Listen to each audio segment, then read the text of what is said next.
Oh goodness. I was having a moment with the hubs. Look, I gotta take a medicine. June. Mm-hmm. It's either in this bag back here or it's in my purse on the floor. It's the Guam thing. Um, hold tight, y'all. I'm a little unorganized. They don't plot, they don't scheme, and they are not organized.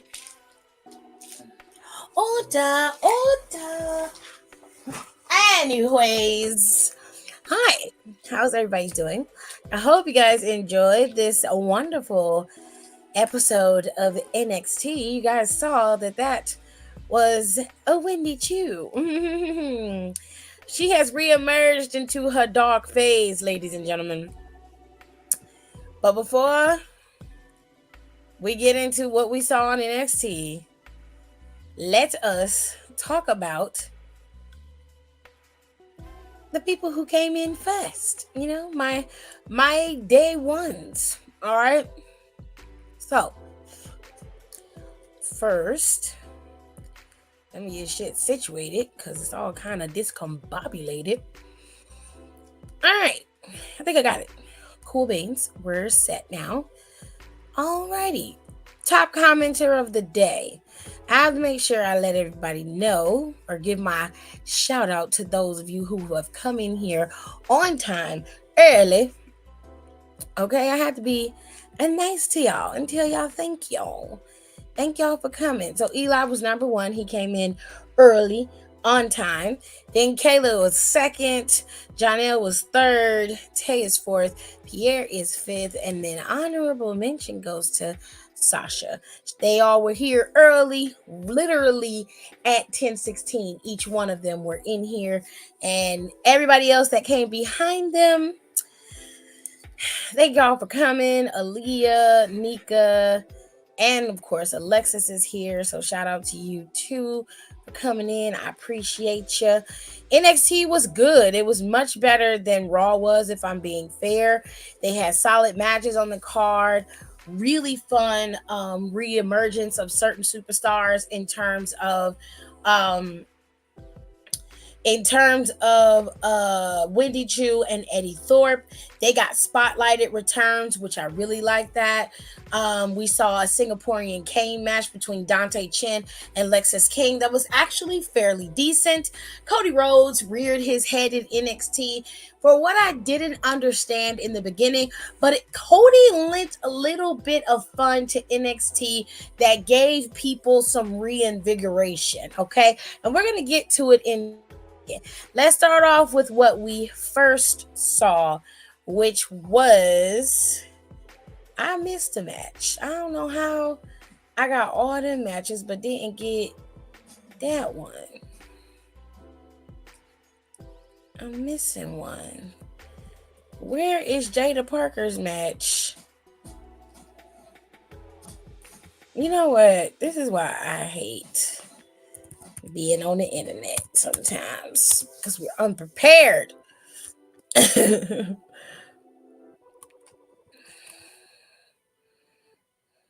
Oh my gosh. Not recognize my power. Jared's over here being a dork again. So he's playing his game.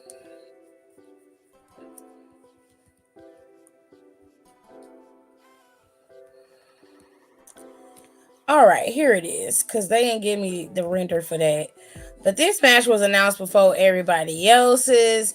And we had Jada Parker going up against Michin, and it actually was a fairly good match. Jada Parker looked really nice in this match against Michin. Michin came out there with all of the rage.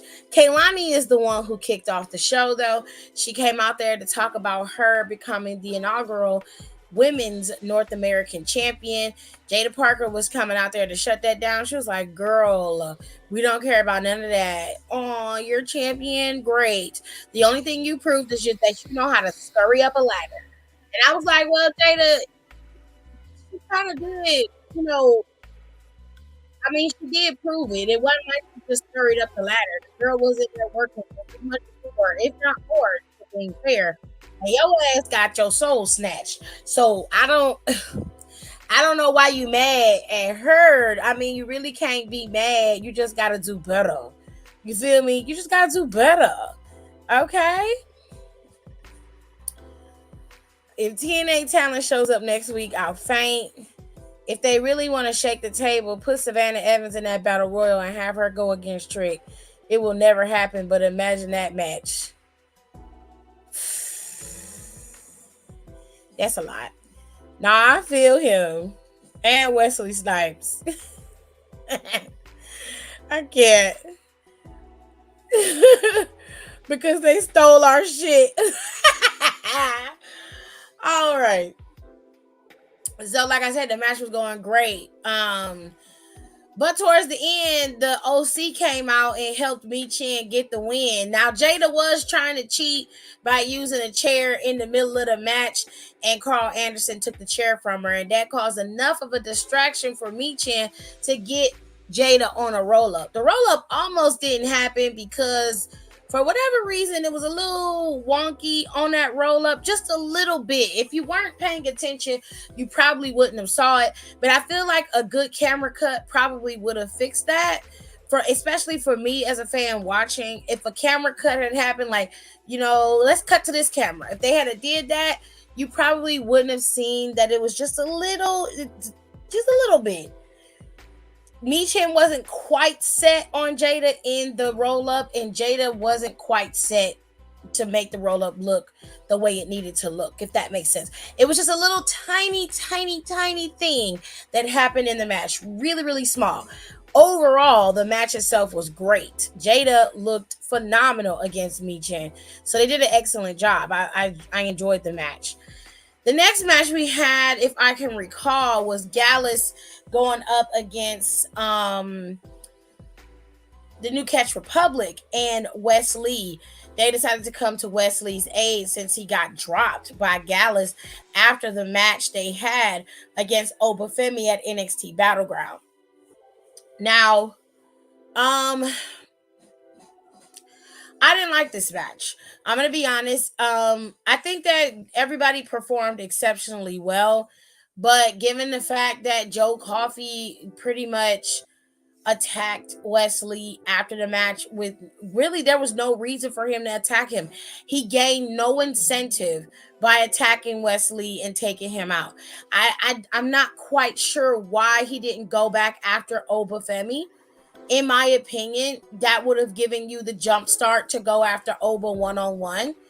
I just didn't understand. But he's the one who got pinned in that match. Wes didn't. So Wes has a true gripe, or at least a true challenge to the championship, because he didn't get pinned. I don't understand the logic of what Gallus is doing or why they're doing it. But sure, go off. Whatever makes you happy. But they won. Joe Coffey won with a lariat at the end of the match.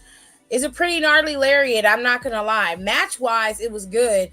It's just I didn't like the finish of it. I don't know. I just wasn't a fan.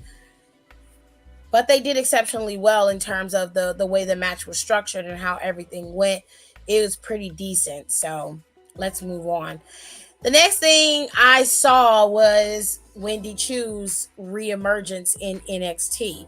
She was going up against Brinley Reese. I think that's her name. Is that her name? Yeah, I think so. Okay, the real happy-go-lucky girl. Rico probably know who she is, but I believe her name is Brinley Reese. And that is the picture that y'all saw. This is how she came. Wendy never said a word. Everything is dark. She has shifted from her happy-go-lucky character that to sleep and enjoy herself to this very dark, brooding character, but I like it. It almost has no emotion. It's very mechanical, doll-like, if it makes sense. But I like it. I always thought Wendy was a peculiar but great character and an excellent wrestler. And everybody was shitting on her character before. And now I see a lot of people are on Team Wendy. And I'm just like, no, take your ass.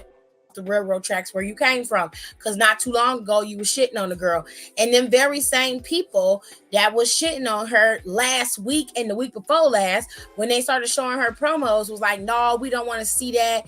Now y'all all over the internet like, yes, Wendy, this is what we wanted. Nah, take your ass back across the railroad tracks, my nigga, because you wildin'. Nah, gone somewhere. You feel me? Cause West got pinned. Yes, that's pretty much why I'm mad about it. I dig it. Sally the Rag Doll. Absolutely. Let's get Brent Active. That's her name, okay. Lexus said no. He said, Wendy the sleep paralysis demon. I mean, that's what it was giving, which I liked. I really liked her eyeshadow. I thought her eyeshadow was fire with the open eyes at the bottom, and that's what gave me the doll thing. Her makeup was flawless the way this came in. I liked it. I thought it was fire, and her wrestling was dope. It really was. Speak, girl. Wendy wasn't my favorite character, but she's an amazing wrestler. They some traitors. Nah, what they are is some hypocrites. I don't like it because they don't give people a chance. And then when people switch over to being heels, that's when you want to go up for them and you all in a six and you giving them all this praise and admiration. Now you got to be there in the trenches when shit's not great either, because then you can see the potential. You feel me? That's not the case when it comes to girls like Wendy. And Roxanne was one of those girls for a lot of people too. But here and lately, because of this new attitude, everybody want to be Team Roxanne. Okay, girl. She was like, hypocrites in wrestling? Never. Oh, yes. Y'all was some hypocrites. Not Alexis, but y'all, other people. If the shoe fits, but if it don't wear it then. Relax yourself. Anyways, let's go to the Singaporean match. Now, Lexus King came out there, thought he had the drop on Dante Chen, but Dante Chen was whooping Lexus King's ass this entire match. Lexus King had to get the scepter that he came out with in order to beat Dante Chen. And I honestly believed that Dante Chen should have won this match, and then Lexus King could have gone on the attack, because I don't think it was fair to Dante Chen for him to lose in the Singaporean Kane match. That's his lineage. That's not fair. This little white boy didn't need to win. Okay? Lexus King's little pudgy ass didn't need to win this match. Okay? Dante Chen needed the momentum. Dante Chen is the one who needed to be pressed forward. Lexus King will be fine. He'll bounce back like he always do. You feel me? Dante was tearing his ass up from the time he came out there until before he got hit. Dante Chen was beating the brakes off of Lexus King. Okay? Beating him down, honey. All right? Now, let's move on to our resident champion, Cody Rhodes. Cody decided to go down to NXT for a little, reinvigoration of passion. He said that NXT is always full of passion and they are always full of energy, and he wanted to draw from some of that energy. Okay, Vampire. I hear you. I see you. I understand. Okay? In the words of Smokey Norfolk, I understand. Okay? Now, Trick Williams came out there in some of the baddest beats I had. I said, where you get the white beats from? Girl. And they was high. I'm like, where you get these high heel beats from? Okay, Trick. Child, Trick came down there. He loved himself a good two-piece set, honey. He loved a good two-piece set. Came out in the ring and he basically asked Cody, how do you deal with the newness of being the champion? How do you deal with the change of the guard? How do you understand the new role that you have taken on as champion? And Cody basically told him, he was just like, fam, look, It's the cost of being champion. You are no longer the chaser. You are the chasee. You are being pursued at all times. And you just got to be able to hold your head up and keep it pushing. And the proof is in the pudding of you being champion. He said, while you have climbed a mountain, it ain't the only mountain that you can climb. And that was a little dig, like, baby, there's more mountains in the east for you to get to. Don't get stagnant. Don't get stuck. You feel me? Always stay ready so you ain't gotta get ready. Alright? Then Little Tricky told him, if you know July 4th coming up, and on behalf of my people, are you coming to the cookout? Cody said, yes, I would love to come to the cookout. And everybody was cheering and happy. Okay. Now, y'all don't know it's a long running joke with Cody being invited to the cookout. Obviously, they've been calling him Cody Luther King. You know, it's a whole bunch of memes of Cody being inserted into the civil rights movement and everything else. And while I like a good joke now and then, after a while, it starts to become a little played. Okay. We love Cody. He's a decent champion, but this is where the buck stops with me. Okay. Everybody is not invited. Look out. I don't mind Cody coming. You know, he can bring some of his mama's Cubano meals. You know what I'm saying? We can have a nice Cubano cookout. Okay.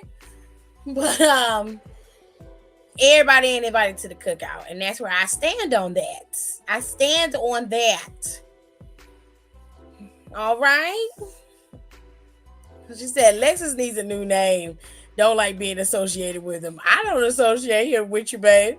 You ain't got to worry about none of that. You good. You are good. Them boots, honey, the boots, they were giving, okay?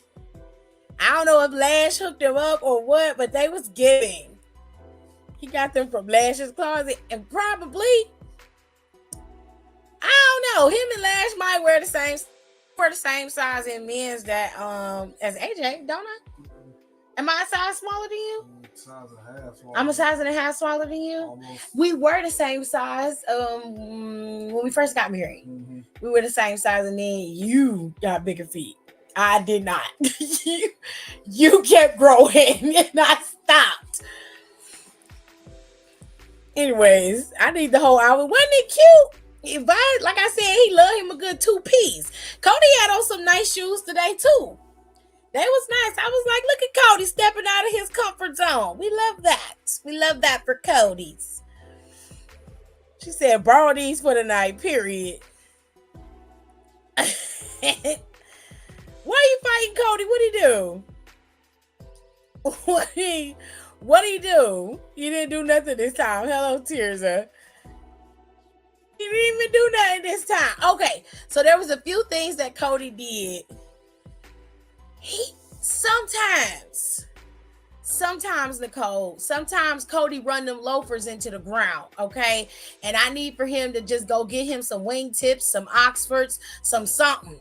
Okay, he can switch it up a little bit, you know, get you some cognac color shoes with the dark tip, you know, make it so they square toe, not pointy. Okay. He gotta switch it up just a little bit. Get him some monk shoes, you know, get him some monk strap shoes, you know, change it up just a little bit. His sneaker game is cool. The sneaker game is fine. He live and die by some ones, okay? Live and die by some high top or lows. He usually wear the high top to the lows. I don't never see him wear no mids, but he live and die by some ones, and I'm okay with that. But I'm saying that his dress shoe game is a little off. It's just a little off, but it's gonna get there, okay? He got a nice sneaker game. No, dead ass, he do. He definitely do. It should be custom. Did y'all see that messy tweet WWE sent? No. But I'm gonna talk about something messy that WWE did. Now, Cody had a few stops to make before he left.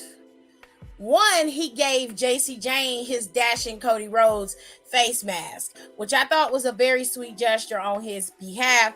Plus, at that time, you have to remember back in WWE's archives during Cody's early days in the E, dashing Cody Rhodes switched over to broken Cody Rhodes when he broke his nose, or at least when they made it look like he broke his nose. And when that happened, he became broken Cody. Okay, and that's when he would come. What was it? Broken Mirrors? Wasn't that his theme from the beginning? And then they remixed it. It was Smoking Mirrors, and then it went to Broken Mirrors. Mm-hmm. Okay, so he gave it to JC Jane, which is pretty cool on JC's behalf. But she wearing both of them. She had both of them on when they came out tonight, and I was like, "Girl, you must be sweating up a damn storm in there." Okay. Wowzers. She said, "Go look now," but it's part of that segment. Okay, let me go look. Let me go look. Na, na, na. Oh! All the former AEW dudes. This is wild. Hold on. Because I'm going to talk about that in a minute. Matter of fact, I'm going to talk about that right now. Just a normal night in NXT. Just a normal Tuesday night.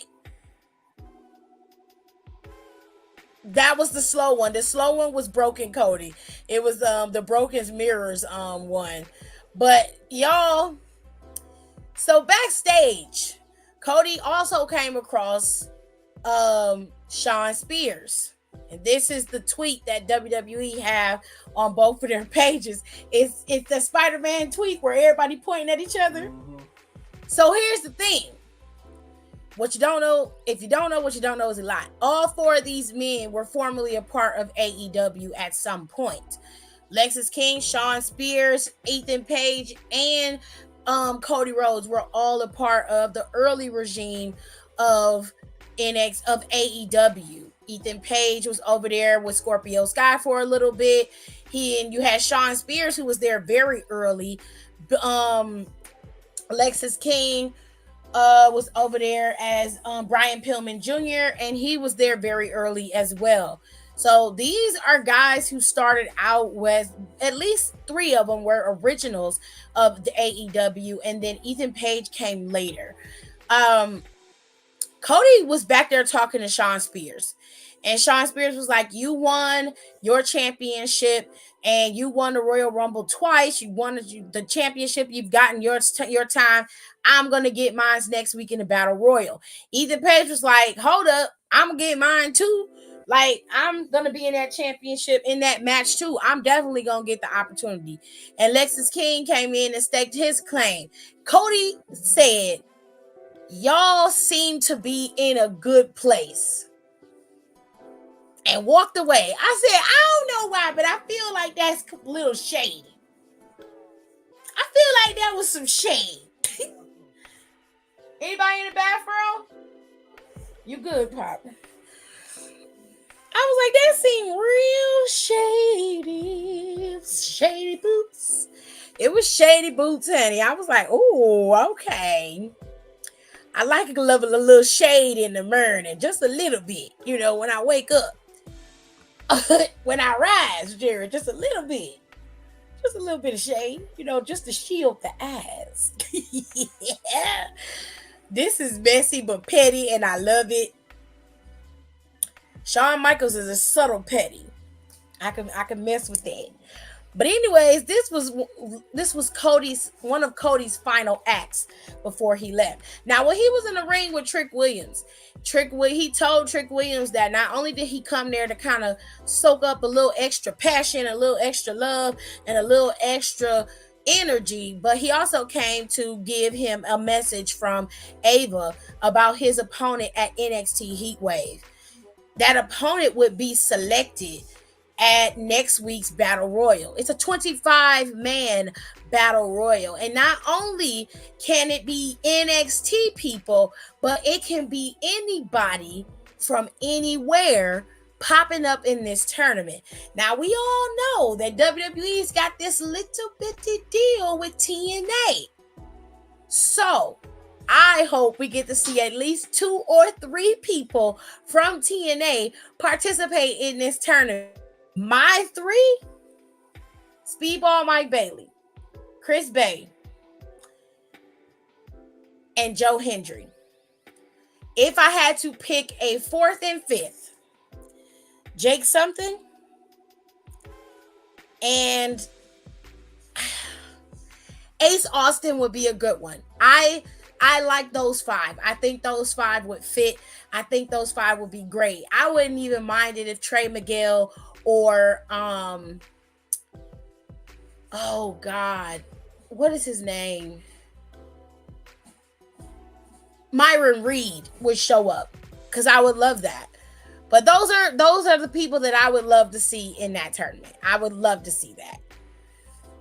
AEW talent, guys, feels like AEW talent always feels the need to mention or attempt to shade WWE. So it's about time.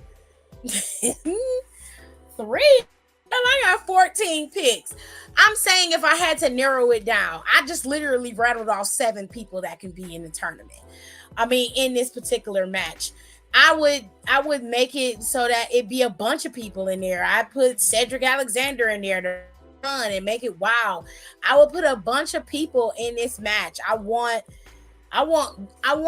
craziness, but I want it to be a fair person chosen. I really do. So I cannot wait. Honestly, I can't wait. It's going to be a fun time next week.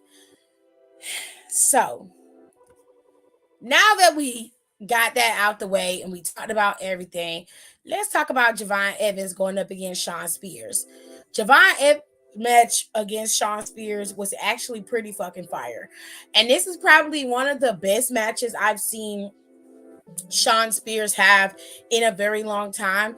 And whether you love him or hate him, he does have very good wrestling capability. Javon Evans is a shining star. He is so cool. Like for the younger kids, the young OG is he got the game. You know what I'm saying? He is very much in tune with his star player, as Cat Williams would say, and he just is light years ahead of his peers. We also saw the next in line 2024 class. It featured 4 women, and what was it, 3 or 4? 3 or 4 women? I want to say it was 3 women. I think so. It was 3 women and 2 men. One of them was from the Ohio State OHIL, which I'm gonna be behind them all day. I don't give a fuck. Y'all can be mad about it. Don't care. Ohio State, that's my team. I love me some Ohio State. Okay. So we saw some of the next in line recruits that's coming in. One of them girls, I feel like she's gonna be a biatch, but we gonna wait and see. Any whoosies, the match between Spears and Evans was fire. It was so lit. It was just one fatal error that Evans made, which was going to the well too many times, as my mama would say. My mama always say, "Your fat meat is greasy." What that means is you can't keep going back into that, dipping your hand back in there every single time. Now, so eventually it's gonna run out. Eventually, you're gonna reach a problem.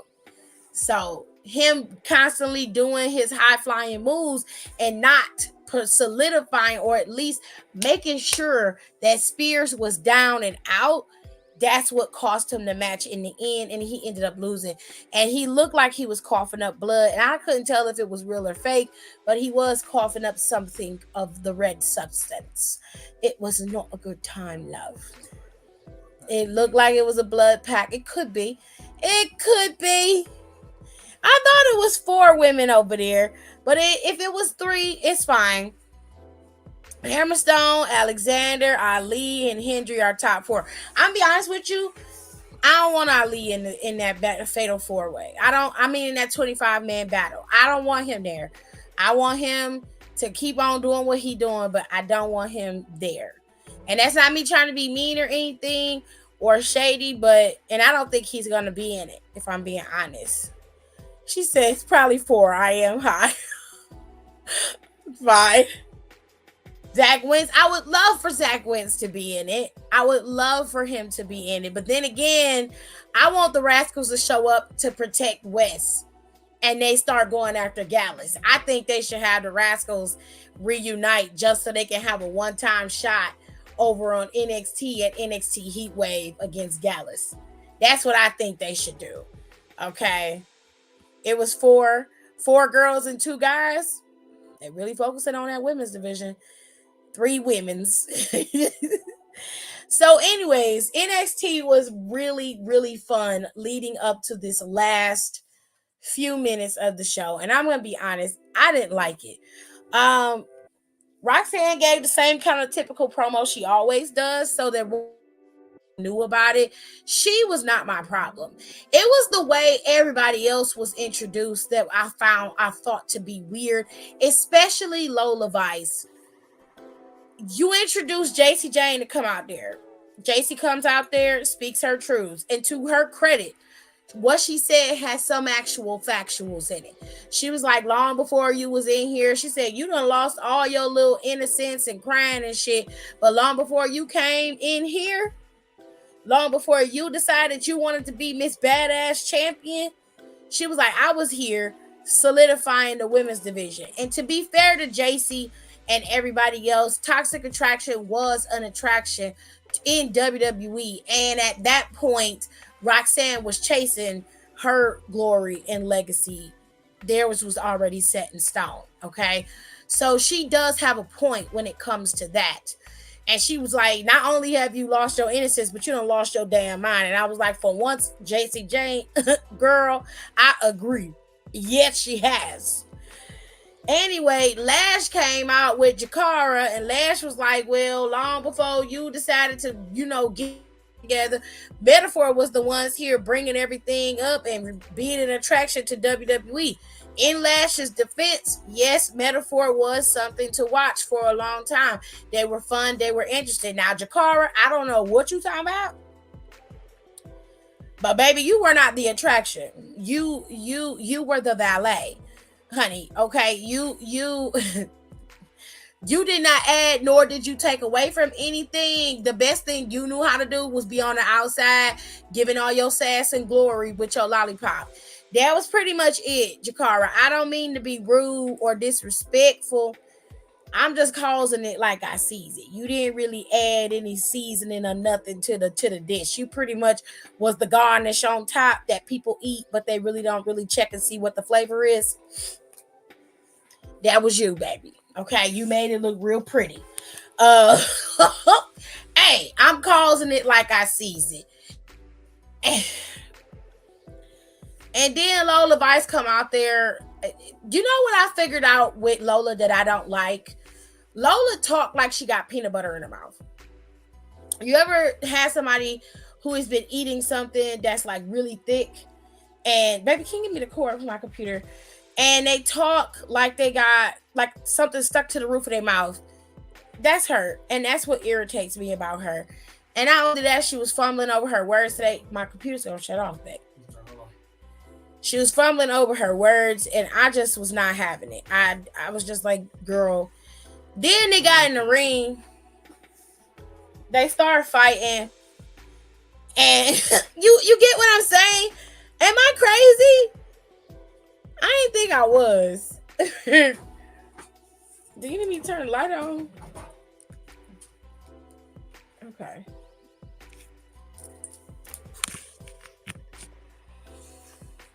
Thank you. She just talked like something stuck in her mouth. I don't know if she gargling dicks or what it is, but it don't matter. Look. No. Oh, he is. She just she just talked like she got something stuck in her mouth. So he giving Tay his medicine.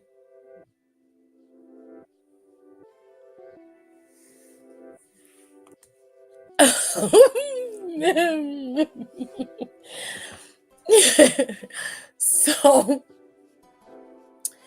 anyways, Lola came out there and was talking her madness.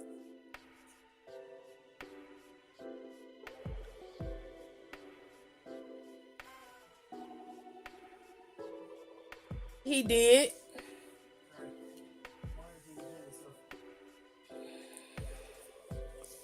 She said, I got so irrationally upset at that pause.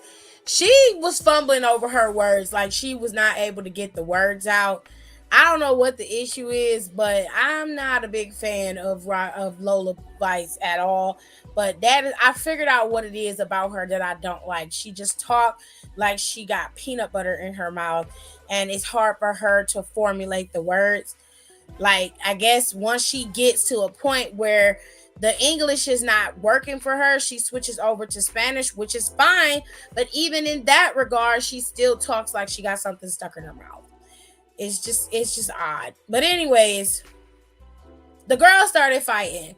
And it was a 2-woman team in all of these fights, which I was very confused by.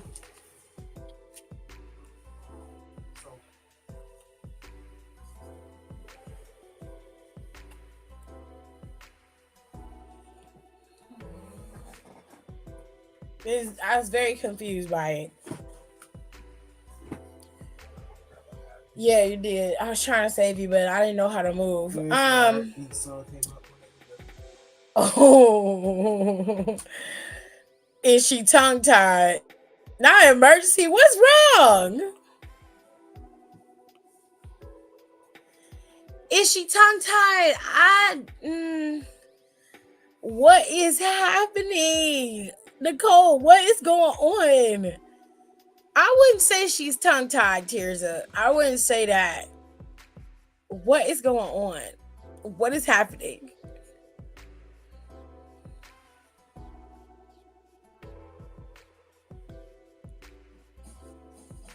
Nicole be scaring me. Not you got your own plane, rich motherfucker. Just... He was not. Oh, they say Ricky Starks was backstage at NXT today. Oh shit. You're a liar. Well, his contract is supposed to be up. Oh God, not Ricky. Pretty Ricky, what they call him. That's insane. Not Ricky Starks. If they get Ricky Starks, honey.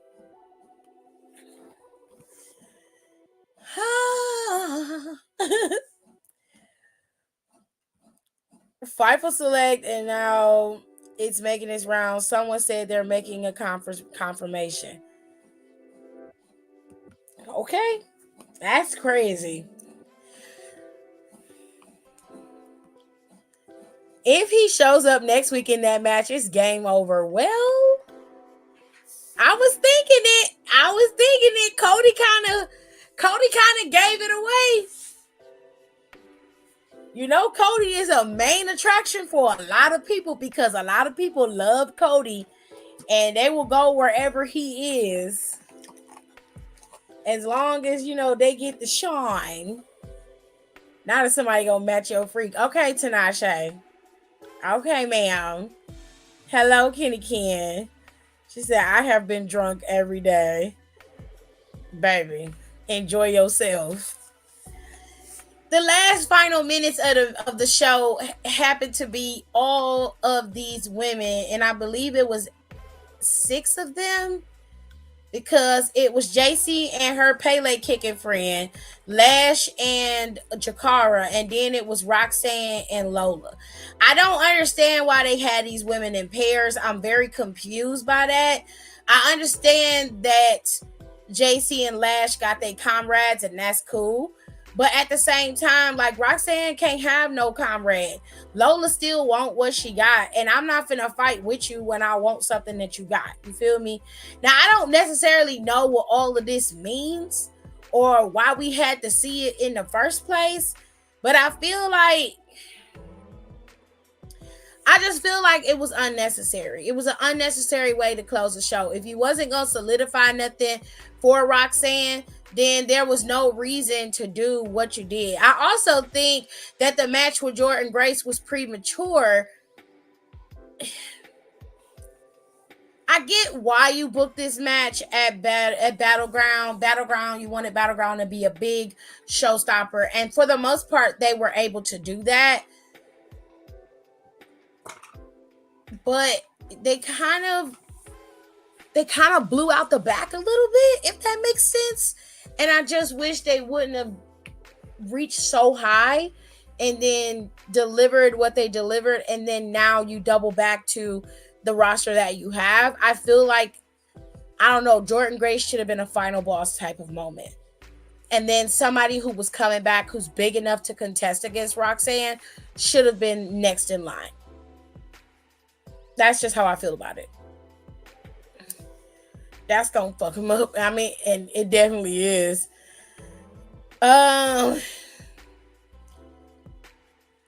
Thank you, Nicole. You see what I'm saying? Are they gonna label this as he was visiting? I don't know, babe. I don't know. It's giving Punk being backstage at Raw that one time. But Ricky Starks has been backstage at WWE before, even when he was still under contract at AEW. I think it was one of Cody's major matches. I think it was a time, was it Mania, or like they had a pay-per-view or some type of, it was a live show. I want to say it was a PLE, and he was backstage for that PLE with Cody. So this ain't the first time he's been backstage at a WWE facility. So I don't know. I thought it was Mania. So I was right. It was Mania. Thank you, Nicole. It was done out of order. It was out of order. And I just was like, because it's just the way that things are happening now. I feel like you could have waited. But I think when me and the girls do the podcast, we will dive a little deeper into that and give y'all a better explanation of what we mean by they could have waited for that. The time frame of it was just a little bit too early, which we'll get into all of that. I thought it was a Mania. Weren't a few of them at Mania? I think it was just Dustin and Ricky Starks. I don't remember it being anybody else. A few Manias, I feel like. He was backstage at his return match too. That's the one that I'm referring to. But I'm not sure if it was any other match, but I know for a fact that he was there because I remember they had pictures of him back there. And Nicole had got them and she sent them in our podcast group chat, and we was looking at it and we was like a low-key having a little freak out moment, like, what does this mean? Like, is he thinking about leaving? And at that time, he was being utilized. So we were just like, we're just going to wait this out. And then all of a sudden, after they lost those tag team titles, him and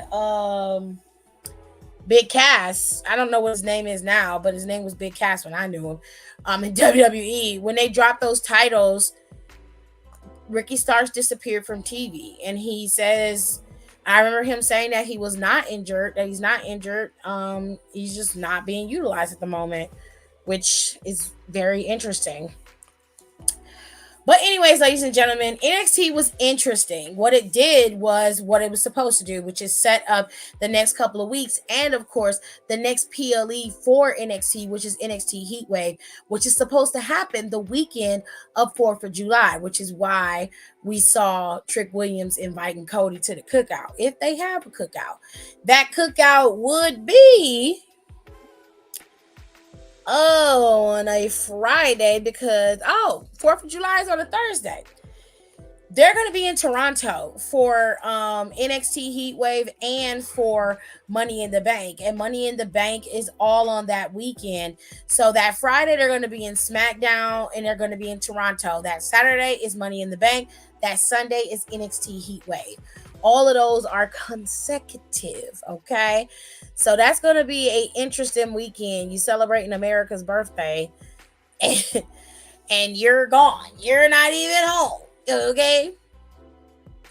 So again, like I said, we will be in WWE will be in Toronto. I ain't gonna be there, but WWE will be in Toronto for their Money in the Bank and NXT Heatwave weekend, and that is going to be on the 5th. SmackDown Saturday, Money in the Bank, and then Sunday is going to be NXT Heatwave.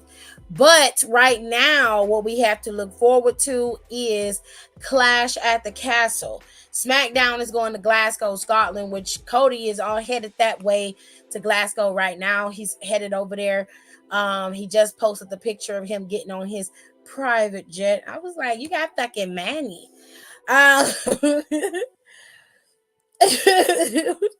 She said, we ain't even America, and we ain't. We ain't. But anyways, SmackDown is going to be emanating from Glasgow, Scotland on Friday, this coming Friday. And then Clash at the Castle will be Saturday. It is at 2 p.m. Okay. The kickoff or the countdown to Clash at the Castle starts at 12. The actual show doesn't start until 2. So remember that, ladies and gentlemen, when you get ready to watch Clash at the Castle, it is going to be midday. It will not be in the afternoon. I will go live after Clash at the Castle. We'll talk about it and everything like that. She said he written that shit. Why you gotta be shitting on him like that? Y'all didn't shit on the tribal chief. You can't shit on Cody. Just terrible. Anyways, Nicole ain't shit, y'all. Friday, we're going to be watching this, and they're going to be in Glasgow, and there's going to be a couple things that's supposed to happen in Glasgow. But Clash of the Castle is going to be an interesting PLE. We got 5 matches set for Clash of the Castle, okay? I'm just going to run over it really fast. I promise you, I'm not going to be here long. Okay, I promise. All of these matches and in Glasgow are all title matches. None of these are pure rivalries. They are all title matches, okay?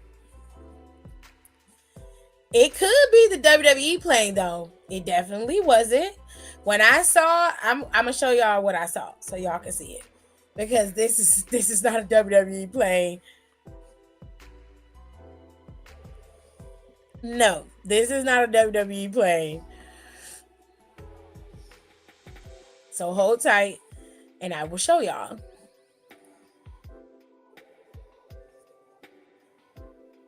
Okay, so this is a small jet. Okay, this is either rented, like Nicole said, or it is his. But this is not a WWE jet. The WWE jet is black from what I understand. It's black and red. At least the one that Vince used to ride in was. And I think they have another corporate jet that they ride in, but it has their logo on the side and it's much bigger than this. This is small enough for him and maybe 2 or 3 other people to be on, which is, you know, the way it is. But this is yeah. This is a private jet. Okay. So let's get into Clash of the Castle really quickly before I get out of here. And then we're going to talk about what we're going to talk about tomorrow for Freestyle Wednesday. Now, like I said, Clash of the Castle are all title matches. There are no matches on the card that are pure rivalries.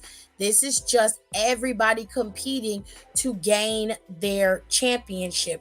Either keep it or to get it. And in this case, we got Damian Priest versus Drew McIntyre. And the feud between these two men has been heating up over the last couple of weeks. Now, Drew McIntyre is completely focused on Damian Priest. Even though CM Punk has been coming up, he's been relatively ignoring CM Punk.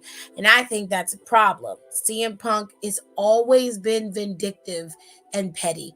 And I believe that if he doesn't get rid of Damien, at least, cost him this championship here in Glasgow, Scotland, he most definitely is going to punch Drew McIntyre in the face and embarrass him on his home turf. One way or another, CM Punk is going to show up and wreak some havoc on Drew McIntyre. But we'll have to wait and see how that all plays out.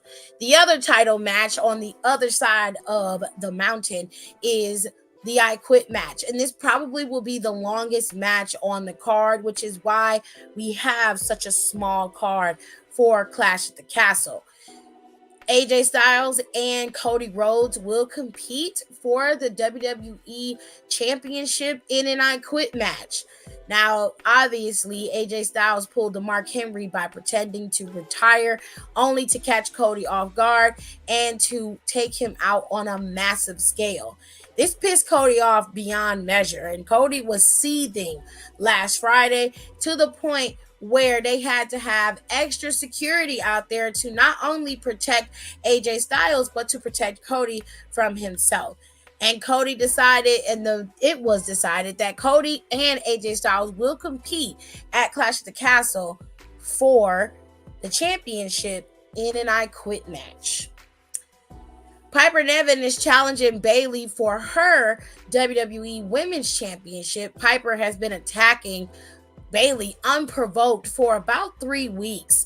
Every chance Piper gets, she is barreling down on Bayley with all of her frame, causing her a lot of grief and a lot of pain. Bayley is at the point where she is just tired, and she's like, you know what? All you had to do was ask for a match. But Piper is not trying to hear none of that. Piper knows how dangerous she is, and she's made it very clear that Bayley is not just gonna give her a title shot and win. She's looking to hurt Bayley, and not only that, but to take her championship from her. Second to last, we have Kurt Gable versus Sami Zayn. This feud between these men have been going on since after Mania, and they have been going back and forth, and the feud between them has blown up into epic proportions, with Chad Gable abusing his friends, aka family, and Sami Zayn trying to save them from said abuse. This has not been working out in Sami Zayn's favor. Either he's injured someone, or he's either ended up being laid out.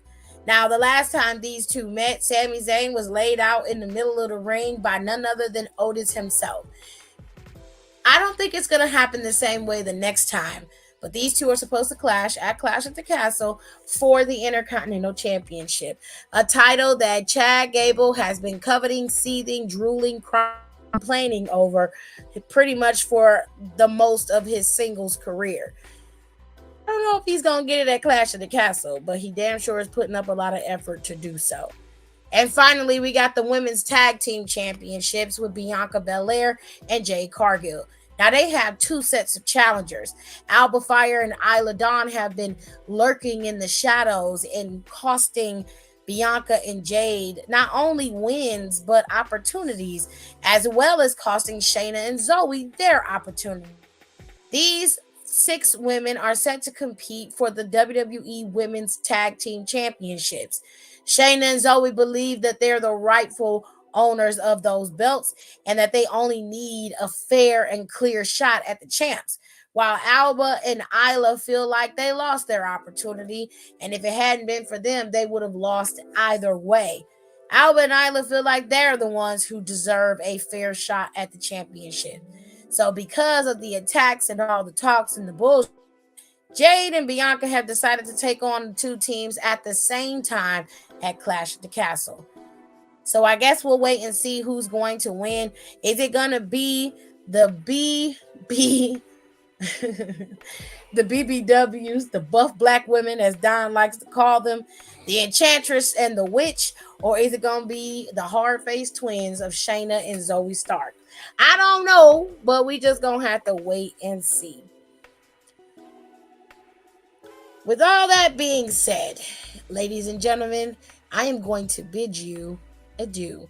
Tomorrow, when we go live, we're going to talk about WWE's partnership with TNA and the possible prospects of who could pop up in this 25-man battle royal next week for Trick Williams' number one contender.